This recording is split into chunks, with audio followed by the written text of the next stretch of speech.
怎么能有人宠孩子宠成这样啊？昨天栾川出血，因为温度不够低，雪也不够大，所以落在地上的雪都化了。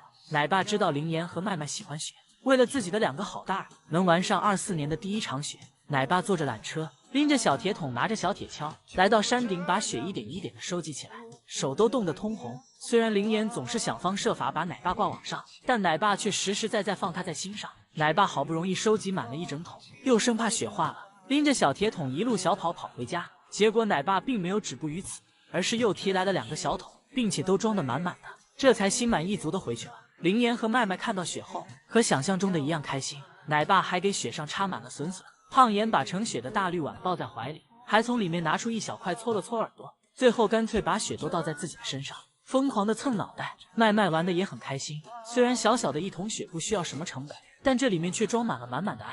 还记得胖妍在雪地里撒欢的样子，化身推雪机，顺便还解锁了各种滑梯姿势，正着滑，倒着滑，侧着滑，而且他还知道翘着小手减少阻力。奶爸还教了麦麦在雪地里怎么玩，麦麦也是一点就会，看着爷俩的动作是不是一模一样？但这俩逆子玩嗨了也是不顾奶爸的死活。先是麦麦顶着暴雪，蜷缩在门口吃饭，像极了无家可归的流浪汉，但在这凄惨的镜头之外，是冻得瑟瑟发抖，可怜又无助的奶爸。爸爸，快点乖，回去吃水，你给你。尽管喊破了嗓子，麦麦也不理他。林妍就更厉害了，年轻小伙火力旺，寒冬腊月天洗冰水，早啃冰块，这画风着实有点凄凉。如果不是奶爸先发制雄，先一步把事情的经过发出来，恐怕林妍想挂奶爸的计谋就要得逞了。他又要去玩冰去了，我真服了。你真的要让我死网上吗，林妍？我给你放个悲催点的音乐吗？但奶爸有时候也是欠的，他会在直播间公然说林妍是小黑胖，还说林妍是王八绿豆眼。这对活宝父子真的太有意思了，整天相爱相杀，成为了很多人的快乐源泉。这准备翻门越狱的大熊猫，就是从马来西亚回来的3公主生意真的就是性格超好的社牛体质。她从大马回国1个半月就展出了，也就是说隔离检疫结束没几天，她就和大家见面了。而且这孩子整天都是活力满满的，像是身上装了电动小马达一样。在生意这里根本就没有所谓的适应期，生意在大马的时候也同样爱越狱。当时他小小的一只，就练就了缩骨功，经常会从门缝里悄悄地挤回家。奶爸当时也很纳闷，明明把他抱到外场营业了，门也关上了，他怎么就自己回来了？于是奶爸为了一探究竟，就蹲在旁边看着生意越狱。当奶爸看到生意成功的挤过去的那一刻，无奈地摇了摇头，估计当时都被这个小机灵鬼给气笑了。后来奶爸担心生意有卡在门缝里的安全隐患，于是就用轮胎把门缝堵上了。但是奶爸还是低估了生意的实力，他竟然踩着轮胎挤过去了，这可把目睹这一切的凤仪妈妈急坏了，自己的孩子竟然在眼皮子底下就这么消失了。后来奶爸又把生意原路退了回来，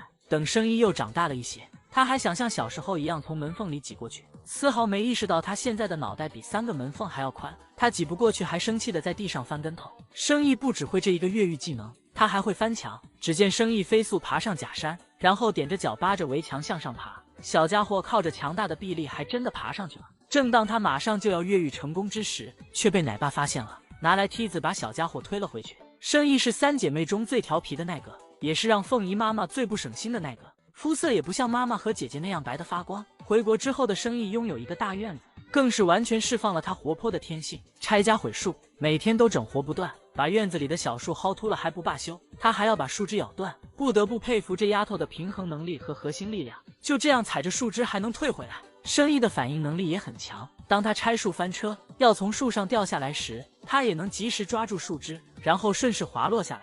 生意虽然很调皮，但他特别听奶妈的话，只要奶妈一喊他，他就会立刻下树回家。像生意这样性格活泼可爱的小熊，真的很难不爱他。魅族最温驯，谁说魅族最温驯？魅族应该是目前长隆出生的11只熊猫中最凶的一个。原来大梁才是魅族最大的黑粉，最近他总是到处散播魅族是长隆最凶的小熊。大梁先是对大家说魅族遗传了萌萌的刁蛮，是妥妥的一枚小辣椒。魅族遗传了妈妈的很多的一些特征啊，比如我们的一个刁蛮，对，简称小辣椒。之后又到了帅帅那里吐槽，告诉帅帅萌萌生了一个女儿，性格比帅帅还要凶。帅帅，告诉你啊，你姐姐生了一个女儿，性格非常的像你，比你还凶。把帅帅气的一边走一边骂，也就是帅帅够不着大梁，要不然高低要给他一熊掌尝一尝。之后大梁又跑到酷酷这里，说他姐姐生了一个女儿，性格一点都不像他，而是随了隔壁的大眼仔。Coco， 話俾你知啦，你家姐生咗個女啊，一啲都唔似你嘅性格啊，真嘅唔呃你啊。喂，你唔信啊？唔信就企起身都冇計，一啲都唔似你，似你大佬啊，衰衰啊！小酷听后很不高兴，自己这么可爱，外甥女竟然没遗传到自己的优点。小酷表示很不可思议。大梁看小酷听后不高兴，又补充了一句说媚珠的屁股像他，把小酷也气得骂骂咧咧的走开了。不仅如此，当直播间有粉丝说媚珠呆萌可爱很温驯时，大梁看到后一脸的不可思议。媚珠最温驯，谁说媚珠最温驯？媚珠应该是目前长隆出生的11只熊猫中最凶的一个，咬人最早的一个。他现在小小的年纪，他就开始扑人了。因为媚珠野性很强，有很强的警惕性，所以确实看起来有点凶。但要说媚珠最喜欢凶谁，那一定是他的大梁外公，因为大梁很调皮，总是欠欠的。最近的媚珠有些迷恋上了屎尿屁这个赛道，不仅喜欢研究妈妈造的热红薯，还自产自销的浅尝了一下自己的须须。本来这段黑历史已经够让媚珠颜面扫地了，结果大梁还调侃说媚珠闻到了妈妈的屎尿屁，就像大家闻到了咖啡一样的兴奋。不得不说大梁是会比喻的。媚珠和爱喝咖啡的粉丝听后都沉默了。大梁不仅黑媚珠，他还经常吐槽菊萌萌爱生气，说萌萌一天能生气800回。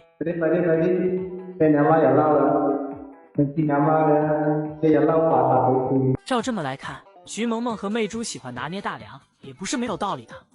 看大梁笑嘻嘻的陪媚珠玩秋千，这岁月静好的画面惹无数人羡慕。但其实大梁就是媚珠最大的黑粉。当有粉丝在直播间说媚珠很温顺时，大梁立刻跳出来反驳：媚珠最温驯，谁说媚珠最温驯？媚珠应该是目前长隆出生的11只熊猫中最凶的一个，咬人最早的一个。他现在小小的年纪，他就开始扑人了。而且大梁还说媚珠遗传了萌萌的刁蛮，以及二舅帅帅的凶。对，媚珠遗传了妈妈的很多的一些特征，比如我们的一个刁蛮。我们的媚珠是第一个咬人最凶的一只熊猫，这是一点面子也没给媚珠留啊！也难怪媚珠最爱凶的就是大梁啊。当他外婆菊校的饲养员康奶爸抱他时，媚珠那是一个乖巧；当大梁抱他时，媚珠比过年的猪都难按，因为大梁太宠媚珠了，总爱逗她玩。而且感觉大梁奶爸也很调皮，当他给媚珠摇木马，前一秒还是很温馨的画面，后一秒媚珠就翻下去了。大梁看到媚珠翻窗越狱，他没搭把手不说，还把媚珠推回来后，连忙关上了窗口。最让媚珠生气的是，他在越狱时被妈妈一把推倒，拽着脚丫子拖走时，媚珠伸着手向大梁求救，大梁非但没有向媚珠伸出援手，还和他摆着手说拜拜。这搁谁不生气啊？大梁准备的玩具也让媚珠很头疼，谁家不到5个月的好熊熊就要玩双杠啊？媚珠在这个双杠上每天也要摔上好几回，还有这个会动的小玩具，大梁好像很喜欢玩，但媚珠有点害怕，看他都把媚珠给吓立正了。但媚珠的玩具应该是同龄小熊中最多的吧，光宝马就有2辆，而且有1辆还带闪光灯呢。媚珠的这个小澡盆就要1000多块，他那个小木盆都1000多，再买大一点的好了，可能要半个月工资，因为他这个咬不烂。我尽量不要给萌萌咬就行了，可以传宗接代，一代一代传下去。要不说长隆也是真的很豪呢。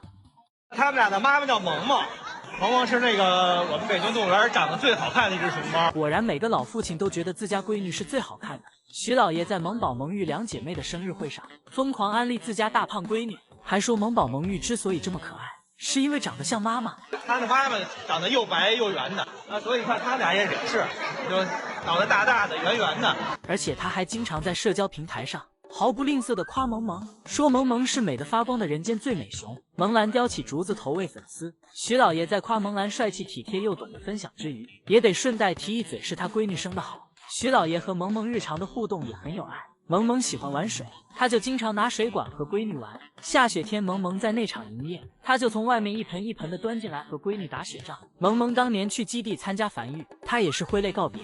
多年之后，萌萌一家都回到北洞，他又发文庆祝说，一家人终于团聚了，10几年的爱与陪伴，他们彼此可能早已把对方视作家人。天津二姑奶奶喜乐和她的冯奶爸也是相爱相杀，嘴上说着大熊猫没那么善良，行动上又把喜乐当成亲闺女对待。而且在老冯的眼里，喜乐也是长得最好看的，真的是特别准。当时我记得张生养过好多熊猫，他见到喜乐第一眼的印象就是，嚯，这猫真漂亮，相当白，然后长得那种小鸟眼睛，家族遗传好。有一次现场游客说喜乐的腿短，老冯可就坐不住了，立刻站出来为自家闺女说话。这喜乐这短腿，大腿还短，也够长。老冯家人住院，请了半天假，喜乐愣是在外面耗了3个小时也不回家。老冯担心自家闺女，又倒了3班地铁赶回来。老冯虽然表面上骂骂咧咧，但对闺女的担心是藏不住的。喜乐看到老冯后心里也踏实了，没2分钟就乖乖回去了。这又何尝不是对老冯的一种内心认同？华丽和心安的奶爸更是女儿奴了，每天换着法的拍闺女的彩虹屁，根本不带重样了。喜欢汪的大眼睛，小鸟眼圈，天鹅颈，纤纤小玉手，整整齐齐的小背心，大长腿，贴了美甲的小指甲，短跑冠军，国家足水1级品鉴大师，最美丽、最优雅、最可爱的小熊，长得最甜的小熊。而且奶爸不接受任何人说自家闺女的坏话。有一次在直播间，有人说心安长得不好看，奶爸当场就霸气回怼，说你长得好看，那为啥奔驰不认养你？所以说在每位奶爸的眼里，自家的熊孩子都是最好看的。